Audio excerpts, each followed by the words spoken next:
కరీంనగర్ జిల్లా సైదాపూర్ మండలం గణపూర్ గ్రామంలో భూభారతి రెవెన్యూ సదస్సు కార్యక్రమంలో పాల్గొనేందుకు మంత్రి పొంగిరెడ్డి శ్రీనివాసరెడ్డి హెలీప్యాడ్ హుస్నాబాద్ పట్టణంలోని మినీ స్టేడియంలో ల్యాండ్ కాగా మంత్రి పొంగిరెడ్డి శ్రీనివాసరెడ్డికి మంత్రి పొన్నం ప్రభాకర్ కాంగ్రెస్ నాయకులు పుష్పగుచ్చాలతోటి స్వాగతం పలికారు. అనంతరం కాన్వాయ్లోని గణపురం గ్రామానికి తరలి వెళ్లారు.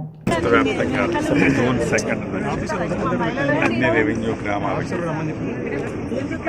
ఎంఆర్ఓ స్థాయి అధికారులు ఈ భూభారతి 2025 చట్టాన్ని ఇంప్లిమెంటేషన్ కోసం గ్రామ స్థాయిలో సమస్యలు ఏవైతే ఉన్నాయో ఈ సమస్యలను పరిష్కరించే దిశగా టేక్అవుట్ చేయడం జరుగుతుంది.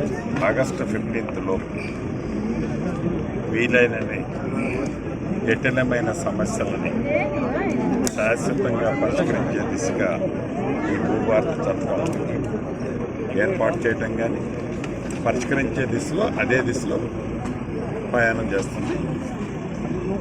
తర్వాత సర్వేయర్స్ లైసెన్స్డ్ సర్వేయర్లు 6,000 మంది ఈ నెల 27వ తారీఖు నాడు ఫైనల్ చేస్తాం.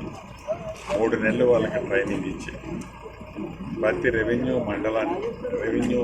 మండలానికి సుమారు 8 మంది తగ్గకుండా సర్వేర్లను కూడా ఏర్పాటు చేస్తాం.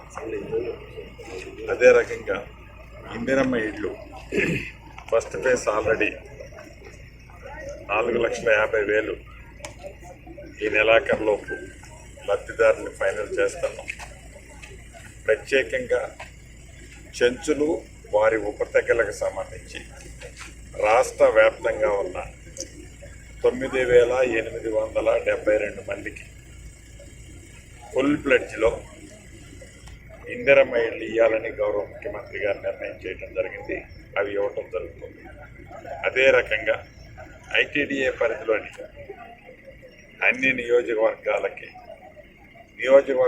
3,500తో పాటుగా అదనంగా అక్కడ ఉండే గిరిజనుల సంఖ్యను బట్టి అదనంగా ఇళ్ళు కూడా ఇవ్వటం జరుగుతుంది.